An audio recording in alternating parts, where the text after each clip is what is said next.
Hello everyone, welcome to my channel. I am Rakhi Nandal and for class 12 today we are doing our doubt class from exercise 7.3.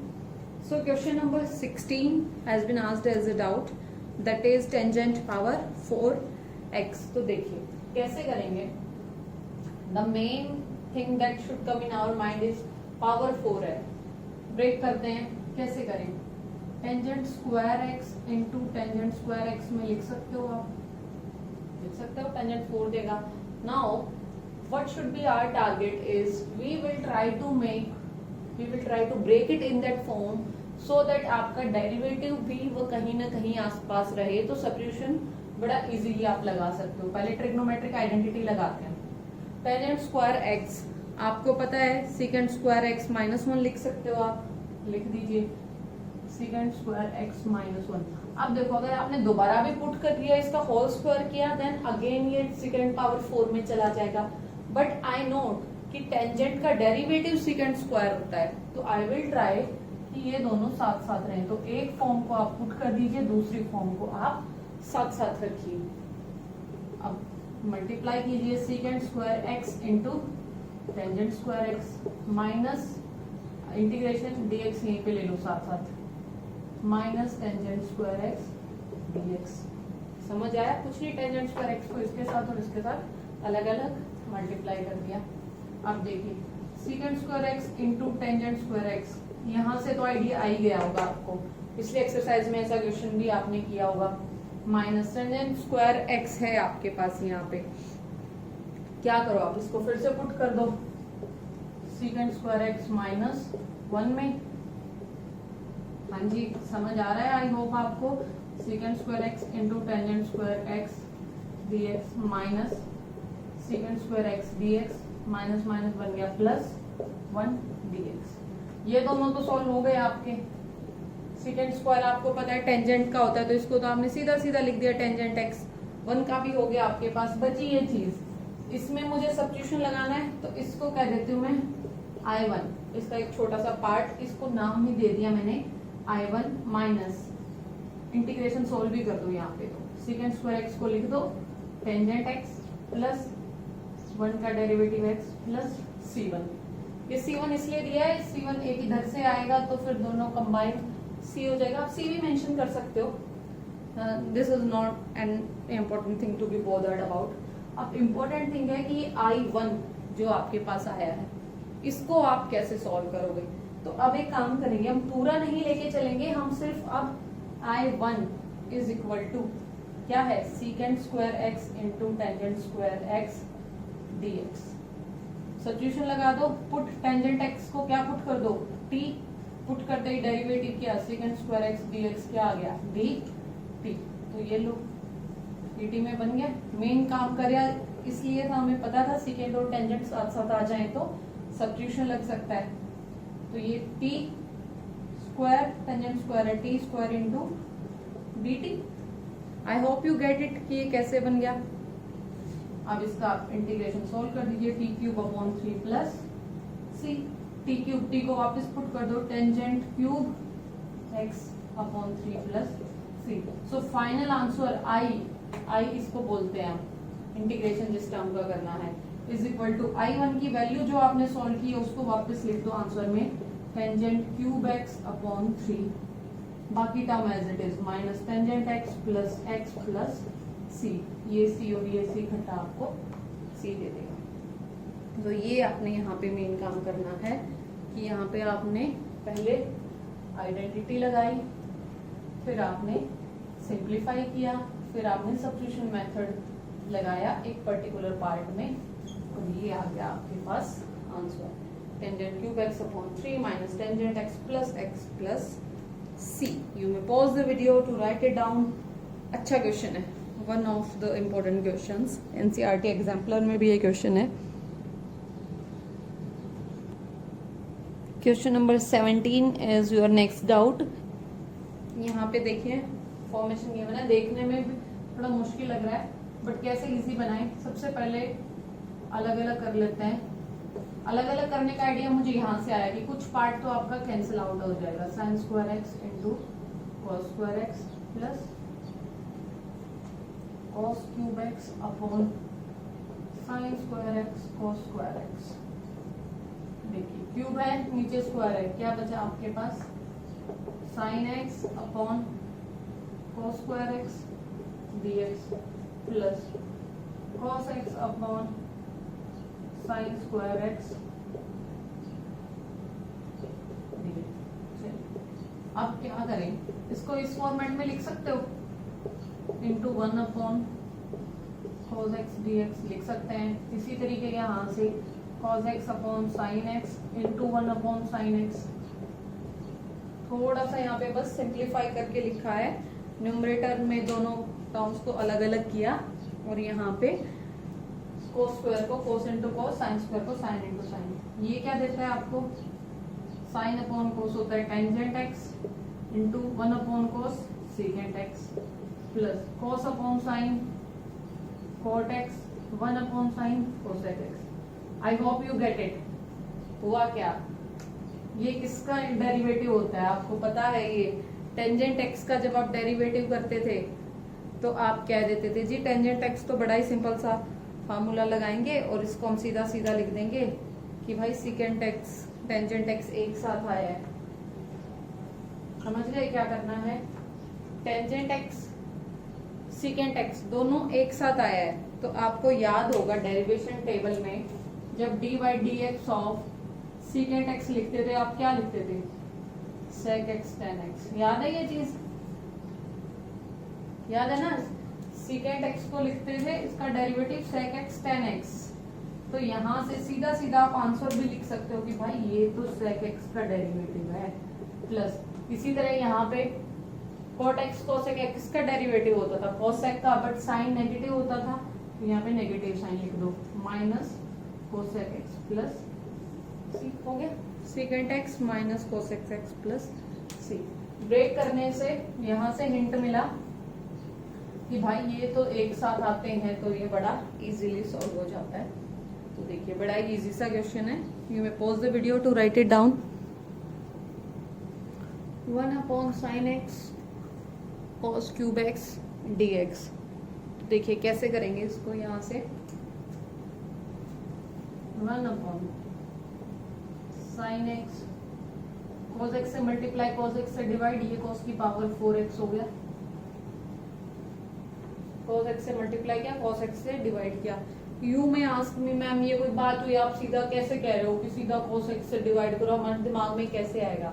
बच्चे देखो जब भी ऐसी format आई, या तो अभी ये क्वेश्चन हमने किया था सीकेंट और टेंजेंट की फॉर्मेट बना लो, कोसिकेंट और आपका कॉट की फॉर्म बना लो, ताकि डेरिवेटिव साथ में कैरी हो जाए। देखते हैं, देखना हिंट, 1 अपॉन कोस की पावर 4 को सीकेंट पावर 4x लिख सकते हो, अपॉन साइन बाय कोस को टेंजेंट एक्स dx। देखो कुछ तो आया काम का यहाँ से निकल के, secant square x into secant square x लिख सकते हो, अपॉन टेंजेंट एक्स dx है आपके साथ में। अब देखिए टेंजेंट एक्स को यहाँ से आइडिया तो मिल गया कि जी डेरिवेटिव ऊपर है, बट एक और सीकेंट है, इसको टेंजेंट में कन्वर्ट कर लो, secant square x into 1 plus tangent square x dx upon tangent x. समझ आया क्या किया, सीकेंट स्क्वायर एक्स को 1 plus tangent square x put कर दिया। अब देखिए सब्स्टिट्यूशन कर दूं, क्या करूं, टेंजेंट एक्स को t ले लो, भाई लेते ही डेरिवेटिव करो, secant square x dx is equal to dt। हाँ जी समझ आया क्या कर गए, यहाँ से सीकेंट स्क्वायर एक्स dx बन गया पूरा dt। चलिए ये साइड में आप सॉल्व कर दीजिए, या फिर ये लाइन करके अगली बार आप फिर से लिख सकते हैं। आई हैव लेस स्पेस, तो मैं यही एडजस्ट करने की कोशिश कर रही हूँ। 1 प्लस टेंजेंट को t पुट कर दो d। आप देखो अब ये तो आप कर ही सकते हो, 1 अपॉन टी dt अलग अलग कर लो, plus t square upon t क्या देगा, सिर्फ t dt, सॉरी हमारी मिस्टेक, dt है यहाँ पे, पूरा वेरिएबल t में आ गया। 1 अपॉन टी क्या होता है, log of t, plus t का क्या होगा, t square upon 2 plus c। t को वापस पुट कर दो, t आपने लिया था tangent, log of tangent x plus tangent square x upon 2 plus c. ये आपके पास आ गया इस क्वेश्चन का आंसर। तो log of tangent x plus tangent square x by 2 plus c. You may pause the video to write it down. बस यहाँ पे एक स्टेप आपको ये थोड़ा सा ध्यान देना है। ये बनते ही तो आपके दिमाग में अपने आप आइडियाज आ जाएंगे and the way you more practice तो आपको हिंट भी मिलने लग जाएंगे। Question number 22 is our next doubt. थोड़ा सा ध्यान लगाना पड़ेगा बच्चे आपको इस क्वेश्चन में। cos x minus a cos x minus b, तो यहाँ कुछ समझ नहीं आ रहा है तो हम क्या करें, इसको थोड़ा माइंड में यू में आप हिंट करके लिख भी सकते हो अपनी नोटबुक में, ताकि आपको याद रहे आगे से, बुक में भी आप नोट कर सकते हो। हम यहाँ हिंट क्या लेंगे, 1 upon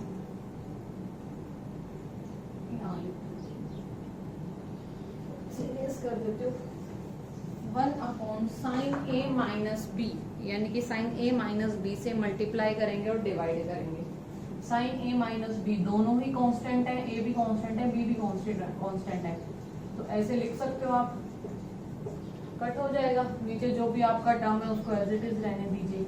cos x minus a cos x minus b, sine a minus b से मल्टीप्लाई एंड डिवाइड किया।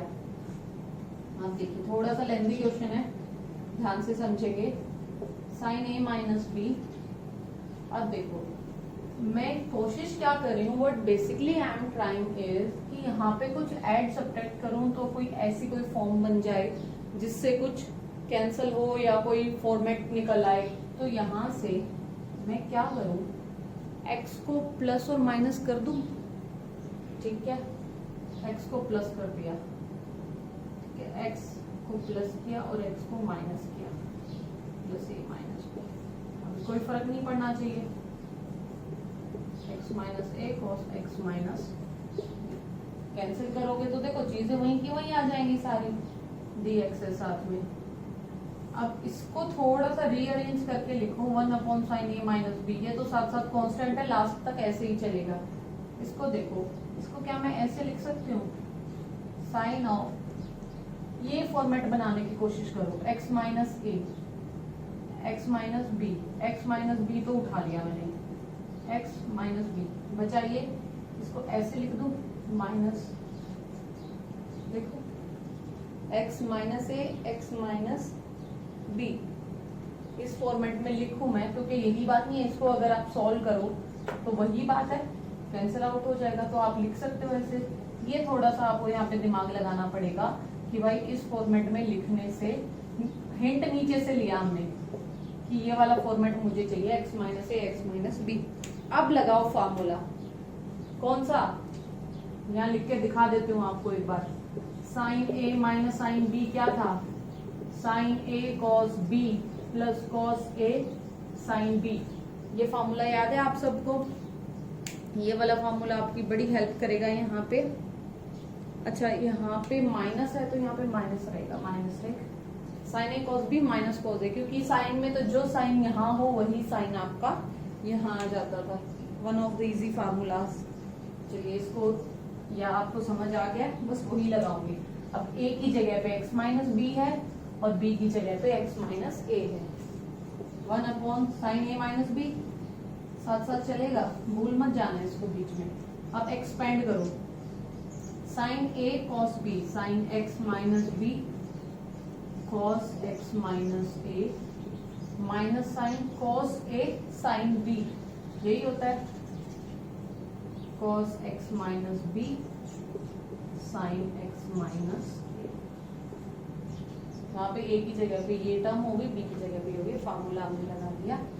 अब नीचे वाली टर्म सेपरेटली लिख दो, दोनों के नीचे cos x minus a cos x minus B, इसके नीचे भी अलग से लिख सकते हो, डिनोमिनेटर है, डिनोमिनेटर को सेपरेट करके लिख सकते हो, cos x minus a cos x minus B, पूरी ब्रैकेट के साथ क्या है, डी एक्स चल रहा है आपके पास, ठीक है।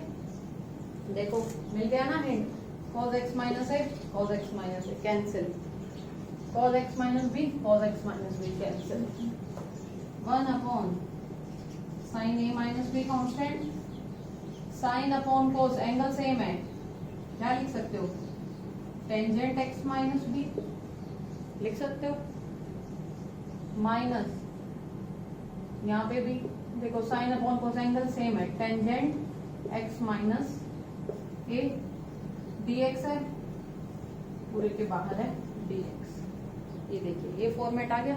अच्छा, integration of tangent x log of secant x होता है, आपने किया था और मैंने आपको वहां पे बताया था कि आगे से हम इसको एज अ रिजल्ट यूज करेंगे। तो देखो, you may pause the video to write it down till here, I am going to remove a particular part so that I will get some space. तो यहाँ से 1 upon sine a minus b constant है, tangent बड़ी bracket बाहर कर दो आप, x minus b d x minus integration of tangent x minus a d x. अभी तक इंटीग्रेशन नहीं हुआ है, सिर्फ सिंप्लीफिकेशन चल रही है अभी तक। देखो इंटीग्रेशन अब करेंगे हम, तो मैं यहाँ से थोड़ा सा इरेज कर देती हूँ ये वाला step. 1 upon sine a minus b constant. अब देखो टेंजेंट x होता है तो हम लिख देते हैं secant, log of secant x, तो लिख दो log ऑफ सीकेंट x की जगह पे क्या है, x माइनस बी। इसका कोई पार्ट अगर आपका x के साथ कोई कोफिशिएंट होता तो वो यहाँ पे आ जाता डिवाइड में, बट नहीं है तो नो इश्यूज, माइनस इधर भी similarly log of mod secant x की जगह पे क्या है, x minus a mod plus c. 1 upon sine a minus b log m minus log n, property थी लॉग एम अपॉन एन, किया था हमने। So log of secant x minus b upon secant x minus plus c. ये आ गया आपका यहाँ से आंसर, ये निकालना था। ये पूरा आपका है 1 upon sine a minus b log of secant x minus b upon x minus secant x minus a plus c. अच्छा, इसको चाहो तो आप कॉज में भी कर सकते हो, कॉज में करोगे तो cos x minus a upon cos x minus b हो जाएगा, वो भी ठीक है। तो जो जैसा फॉर्मेट आपको सही लगे वैसे आप इस क्वेश्चन को कर सकते हैं। बस एक ये 1 upon sine a minus B वाला हिंट याद रखना, बाकी ये फार्मूला लगाया और ये क्वेश्चन हो गया। तो I think that's all for today. I have got doubt still here only, बाकी आप खुद से करेंगे। बच्चे इस चैप्टर में एक ही ध्यान रखना है, डू द प्रैक्टिस, साथ साथ करो, you will definitely will be able to score the marks. That's all for today, have a good day all. Thank you students.